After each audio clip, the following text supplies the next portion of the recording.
Hi everybody, Michael Britt here, and this is episode 68 of the Psych Files, in which we are going to, once and for all, memorize Erikson's 8 stages of psychosocial development using ordinary household objects. Objects like this bun here, these sticks, this is a toy plane, and of course a shoe, and what's in this pot? I'll tell you in just a second, and how we're going to use it to memorize Erikson's 8 stages. Okay, let's start. First off, we're going to use the peg word system. Now, you have hopefully heard about this before in previous podcasts. You probably know the simplest peg word system, which is 1 is a bun, 2 is a shoe, 3 is a tree, 4 is usually a door, but in our case, it's going to be a dinosaur. Still rhymes. I'll show you why in a minute. 6 is sticks, 7 is heaven, and 8 is a plate. All right, so let's start. Now, Erikson's first stage. What we're going to do is we're going to associate each of the words in these stages with each of those peg words. And in that way, at a future time, you'll be able to bring back all of these stages using your mnemonic device. Okay, 1 is a bun. Now, I went out and got this. I actually couldn't find a bun. This is a muffin, but we'll pretend it's a bun. Okay, so now you have to associate bun, something very concrete, with the first stage in Erikson's model, which would be trust versus mistrust. Now, when I look at the word trust, I'm looking for something inside of it, something that it seems to be a little bit more concrete, because trust is pretty abstract. Now, inside trust is the word us, which is still too abstract. I like the word rust, right? So trust, rust. Okay, so now what I got to do is take the idea of a bun and match it up with rust. So in order for mnemonics to work, you have to use some kind of imagery that is unusual, although the more bizarre, the better, right? You want to use associations that are as strange and outlandish as you can. Although I'm going to use household objects and it'll still work. So now what I'm going to do then, to memorize the first stage in Erikson's model, is to imagine, and this is sort of a rust-colored, imagine this is a bun. This is a kind of a rust-colored bun here, right? So when I go, when I'm asked, if I'm asked on a test, or if I just want to bring these things up, what is the first of Erikson's stages? I'll think, well, 1's a bun, and I'll think of a rust-colored bun. Okay? 1's a bun, rust, and that hopefully will bring back trust. And so I think the first stage of Erikson's model, not the hardest, trust versus mistrust. All right? So that's stage 1. Stage 2. 2 is a shoe. All right? So that's a pretty easy rhyme. Now, what am I going to do with a shoe? Now, I have to match shoe with the second of Erikson's stages, which is autonomy versus shame. Now, how do I associate a shoe with autonomy? Well, you look in the word autonomy, and you see, or I saw, the word auto. So, using the idea of household objects, I went downstairs, and this is my daughter's car. It's kind of a car, right? It's an automobile, you see. Okay, now I got to get the auto to associate with the shoe here. What people usually do with this one is to try to stick an automobile into a shoe, which I'm going to try and do here. Here we go.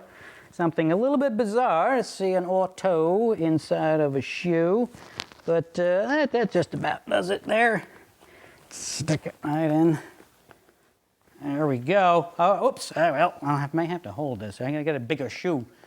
Okay, there we go. There is an auto inside of a shoe. So I'm going to go 2's a shoe, and I'm going to imagine the autonomy, the auto in the shoe. Now, what is the other side of autonomy? Well, that's shame. Now, what do you do with the word shame? There's actually a couple of words in there. There's aim. But I saw something similar, which is Shane, which is a name for a guy. So I just happen to have a guy, a doll, this guy, if you see him there, he looks like somebody who would be called Shane. So I'm just going to put Shane right here driving the auto. See if he sits there in the front seat. Oh, there we go. And I still got to stick this car and make it stay in here. Well, now Shane's falling out. Stay in there, Shane. Hang on there. Put your seat belt on. This actually has a seat belt. There we go. All right, so that's the second stage in Erikson's model. 2 is a shoe. Shoe is autonomy versus shame. Okay, it works, believe me, hang in there. Okay, I'll put this away. 3. 3 is what? A tree. 3 is a tree. All right, now I got to associate a tree with initiative versus guilt. All right, now how am I going to do that? Well, I'll look at the word initiative. What do I see in there? There's a couple of things I see in there. It starts off with the word in. Okay, it also has, if you go a little bit further into the word, Shia, which didn't sound like anything at first until I thought of Shia LaBeouf. Now maybe you've seen this actor. There's a picture in there, Shia LaBeouf. I thought it was Shia, but it's Shia. So either way, he was in Transformers and he was in the Indiana Jones movie. Okay, so what are you going to do? You got to associate Shia or in, and by the way, I do have somewhere here. Oh yeah, if you want to go with in, maybe you don't know Shia LaBeouf, or maybe you want to use these together. This is a picture of one of the oldest inns, I-N-N, in America. That's the Beekman Arms. So, in order to make this all work, I'm gonna put Shia LaBeouf into a tree here. See if I can make Shia stay in the tree.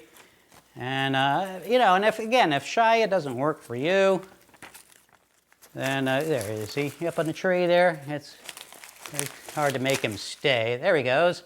Then go with the inn, and it's sort of like an in-house. Right? Instead of a tree house, you're imagining an inn. Okay, so let's get back to where we are. We're at stage 3. 3 is a tree. Initiative. I'm telling you, it works, believe me. Versus what? Versus guilt. All right, how do I get guilt into this crazy picture? Well, guilt looks like quilt. All right. So what I'm going to do, I'm going to take this quilt, which you found upstairs there, and I'm going to wrap it around the tree, because near the tree, particularly this tree, this is a sad-looking tree. Oops, Shia fell out of the tree. I'm going to take him out for just a second. It's a pretty cold-looking tree, particularly in the wintertime. You can see there's no leaves down here. So I'm going to put a quilt around the tree. All right? So here's my imagery. If I'm asked, or I got a multiple choice, and you see a question like, what's the opposite of initiative? Or you need to memorize which one this is. 3 is a tree, and in the tree is an in the tree. Initiative versus guilt. All right? Quilt around the tree. All right, that's step 3. We're moving along here. Step 4. 4. Sometimes 4 in the peg word system is a door, but I didn't like that one so much. 4 in my model here is a dinosaur. Okay, rhyming. Rhyming is great, as is alliteration in remembering anything. So, got a dinosaur. So 4 is a dinosaur. Now, what is the 4th stage in Erikson's model? Industry versus inferiority. Now, how do we associate industry with a dinosaur? Well, you look at the word industry, what do you see in there? Right about in the middle, I see the word dust. Okay, dust is very concrete. So what I did was went into a handy dandy vacuum cleaner and got some dust. There you go. I told you we're going to use household objects. So that is a cup of dust. That's pretty disgusting. Okay, now what are we going to do? What I'm going to do is I'm going to take this dinosaur, this is a Tyrannosaurus Rex, and I'm just going to pour some dust on him, which is just disgusting. Actually, there we go. That kind of looks kind of funny there. It's got a little, if you can see that, that is a dinosaur with a little wig on there, but he's all dusty. Look at this. This is a dusty dinosaur. Put that back on there. So when I go to the fourth stage of Erikson's model. 4 is a dinosaur, and that means it's industry. Dusty dinosaur is your image. Versus what? Inferiority. Well, you know, I'm going to imagine that my dinosaur here feels inferior because he looks kind of silly, right? With that on there. Say he